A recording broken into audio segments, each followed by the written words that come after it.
YouTube, welcome back to We Sips. It has been a minute. I apologize if it sounds like I'm kind of mumbling. It's super late at night and I just got back from seeing Dune 2. I recorded an immediate reaction to it because I felt like that would be the most fresh, so here you go. Okay guys, so please ignore the terrible quality of this video. I don't want to be terribly wrong about this, but my immediate reaction coming out of it was like, it felt like a little flat, and I know that that's a hot take, so I don't want to say that too sternly until I drive home and think about it some more. It seemed like everything happened too easily. Am I an idiot? Please don't rip me up in the comments. This is just my immediate reaction, and I wasn't like, yeah! Even though like there are moments where I wanted to be like, yeah! And I don't know. Okay, so now I'm just going to talk to you about a couple of the things that stood out to me, and this will be your spoiler-free reaction, and then we'll get a little bit deeper into the story. First, the scope was freaking epic. I mean, just like the first movie, it's huge, it's beautiful. We have so many literal like sand dunes, and like it was amazing, epic. I mean, there was one moment where like a sandworm was coming and it was like blah, blah, blah, blah, blah, blah, blah, and it's like, okay, you know, we're shaking, but then it was like blah, blah, blah, blah, and it's like, oh, okay, they're coming. It's like blah, blah, blah, blah, blah, blah. It was so freaking awesome. I literally was like, oh my gosh, like I got scared.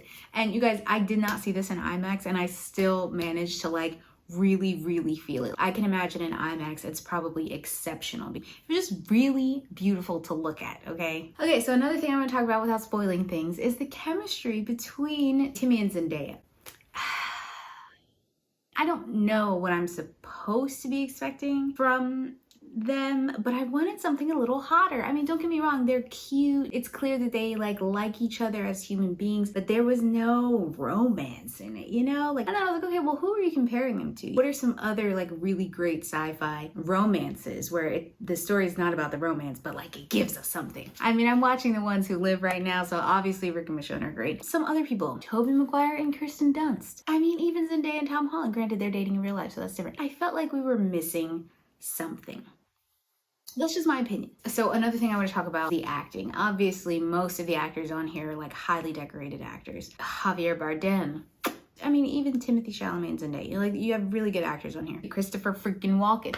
So I think all in all, obviously, like you can't really go wrong with the cast. I think everyone did a good job. I was not taken out of it. I have to say, David Bautista's performance was hilarious. I just feel like the whole movie he was angry and taking a fit and slapping people and things around. It was just like Drax was taking a fit throughout the whole movie. Also, I want to shout out Austin Butler because I feel like every role he'll ever play now will probably be compared to Elvis. Now, some people are giving him some really high praise, talking about him being like one of the best sci-fi villains we've seen in film in a really long time. I don't know about all that, but it was a solid performance and I think he did a good job. So I'm gonna say all in all, obviously it was a great movie. All in all, you should absolutely go see it. Even if it was a trash movie, it's such a big hallmark in the entertainment industry, in the movie-going industry, in the science fiction lovers like world. Like, it's a movie that you have to see, and it was very good. The complaints that I have about it that I'm about to get into are minimal. Okay, so that's everything for the spoiler-free review. All right, I've given you more than enough warning that we are about to dive into some heavy spoilers now. So if you have not seen Dune 2, please stop watching. It's for your own benefit. Go on the ride, go to the movies, enjoy it, okay? Now, for those of you who have seen it, let's get into the nitty gritty, shall we? Now, I'm gonna read my notes. Pardon my glasses, I am an old lady. I'm just gonna read what I wrote. Here's what we got. We meet Paul and Lady Jessica where we left them at the end of the first movie. They are with the Fremens, they're with Javier Bardem and Zendaya, Johnny and Stilgar. This is already a mess. They are running from Bautista, who plays Glasso Ruban. Also, guys, I can't pronounce any of their names. I am just gonna call people by their actor names, okay? I apologize. I've not read the books, okay? I'm sorry. Basically, they're in the north, they're running to the south because they know that Bautista won't be looking for them in the south because the south of the planet is uninhabitable, it's scorched. The reason Javier is helping them is because he believes deep down in his heart, especially after Timothy fought Homeboy, that he is the promised one. He is the the promised one, the fated one, their Messiah. Although Paul doesn't believe that at first, as moments in his life align with the prophecies that have been spoken about him, he starts to believe that he is who Javier Bardem thinks he is, much to Chani's chagrin. As they're on the run, Paul integrates with the Fremen, and he and Chani sort of fall in love, and it's not sort of, they absolutely fall in love, but she hates these prophecies, and she hates that no matter what she does to run away from them, she sort of ends up propelling them into their destiny, no matter what. Meanwhile, Paul's mother, Lady Jessica, is pregnant with his sister, the sister that he sees in the first one. Then we start to learn that Lady Jessica is speaking with her. So Lady Jessica and the baby are sort of conniving to manipulate the Fremens, especially the ones in the south, to believe that Paul is the chosen one. Batista's character continues to fail at finding the Fremens, killing them, and getting the spices back to being spicy. Skargar's character, Baron Vladimir, I'm just gonna call him Vlad, the chunky man, he enlists Austin Butler's character, Austin Butler's character, to help him. So he promises Austin Butler that he will make him the emperor if he can destroy the Fremen and get the spice production back up on the planet. He'll do this by using the information that he has on the emperor, being that the emperor connived with the Baron to kill Paul's father, Oscar Isaac. Now, little does anyone else know that the Bene Gesserits, the Bene women, this powerful witchy mind gals, they have been developing Austin Butler's character to become their failsafe. If Timothée Chalamet's character, Paul, if he's dead, even though they know he's not dead, Austin Butler's character is the backup. Now, this isn't great because Austin Butler's character is a psychopath. I mean, he kills people for fun. He has no eyebrows. Like, he's just a weird, disturbing kind of guy. But the Benny women, they're not worried because even though he's terrible, he can be controlled and has weaknesses. They said, we'll just throw a woman at him and he'll do whatever we want. Basically, the movie concludes with Paul accepting his identity as the chosen one, bringing all of the Fremen together, the North and the South, and storming the castle and shutting down the Baron Vladimir. Once they storm the castle, in order to save his life, the Emperor, now Christopher Walken's character, challenges Timmy to a battle, a duel, winner takes all. Instead of the Emperor fighting, he puts Austin Butler up to fight for him, and Timmy's like, nah, I'm gonna fight him myself, even though Josh Brolin's like, listen bro, let me do it for you. Then Austin Butler and Timothée Chalamet get into an epic fisticuff that will be the fodder for fan fiction for the next 15 years. After, Paul wins, of course, and he says that he will take the Emperor's daughter, Florence Pugh's character, as his wife, much to Chani's chagrin because she's like, bro, I thought you was in love with me. Now, Paul's mother says the Holy War begins. Now, I believe what she means by that is the Fremens, Paul, and all of his homies are going to be fighting the rest of the royal houses for his supremacy over the universe.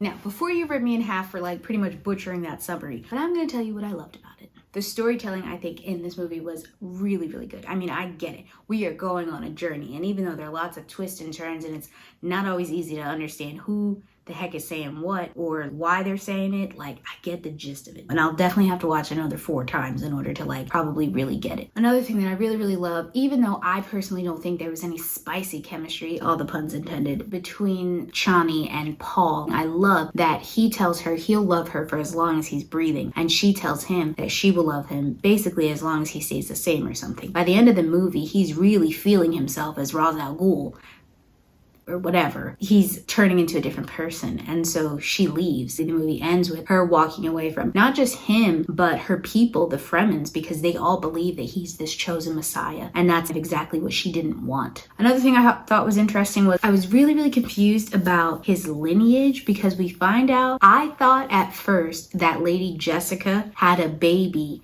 with the Baron Vladimir. But after doing some research on the internet, apparently the Baron Vladimir is Lady Jessica's father, and that would make Paul Vladimir's grandson. And Lady Jessica says that she didn't know anything about that. All right, guys, now I'm going to trash it. We're going to talk about all the things I didn't like about it. Now, these are all probably hot takes. And again, I have not read the books. All right, so this is just me, a general human being, responding. This is what rubbed me the wrong way. The accents. I really, really I can't stand when movies like this have an inconsistency with their accents. It's like, are we doing like the weird period, I'm from another world sort of over enunciating accent? And then we have other people who are just like flat, straight American 21st century English that it threw me off. But you know, maybe that's me nitpicking. Also, I love Javier Bardem. I didn't understand what he was saying like at least 40% of the time.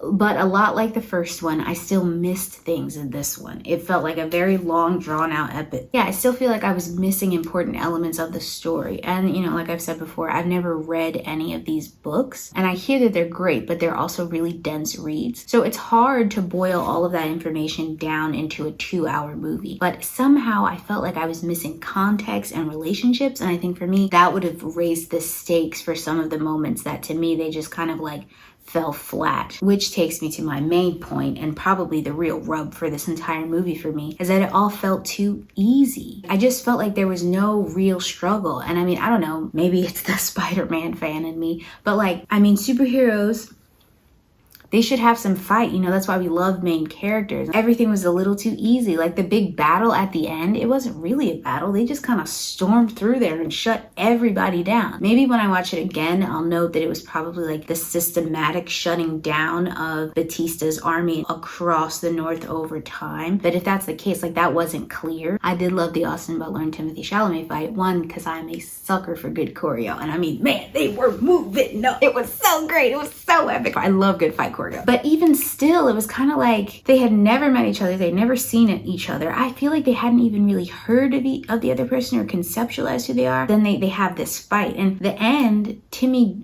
gutting him, it was a little anticlimactic to me. I'm not gonna lie, like I just didn't feel it, you know? I did really, really love the part where Paul is struggling with his destiny and his choices, whether or not he can go south, because clearly that's the best thing to do for the Fremen, for his mother and his unborn sister, for safety. But he also knows that because of these visions that he's having, if he goes south, that will lead to the death of, you know, billions of people. I love that tension between he and Chani's character too. So I liked that struggle. I wish maybe there was some more of that in there. I really like that for most of the movie he's fighting against it, and in the end, you know, they both kind of give in to the inevitable. It seems like if they do another one, because Paul's now kind of stuck in this, you know, okay, I've gone this way, and he's clearly changed. By the end of the movie, you can tell it's the beginning of like the story of an anti-hero, an Anakin Skywalker, if you will. You know, he becomes the bad guy, and him leading the people leads to, you know, deaths of thousands. Like, I like that. I love the moments where like, he's owning, you know, his Messiah calling. The Emperor in Florence's situation was cool. I just feel like all of it feels like very prolonged episodes of a TV show, and we're not getting to like a big satisfying finale. But I don't know, guys, maybe that's just me. I mean, people on the internet are saying it's one of the best sci-fi movies, maybe of all time, certainly one of the best sci-fi sequels in a long time. And while I think the movie was enjoyable, I certainly can't agree with that. You know, you see movies like Oppenheimer, and I left the theater thinking, I think that's probably one of the best movies of all time. Like, there are some movies that you see and you just know that they're good. This movie was good, but I don't know if it's hit that status. Let me know what you think in the comments below. Did you like it? Were you satisfied? Were you disappointed? As always, thank you guys so much for watching. Like this video if you like this video, comment, subscribe, and click the bell so you can be notified when we drop more reviews of TV shows and movies. We are coming back full force, people, so get ready for it. Bye!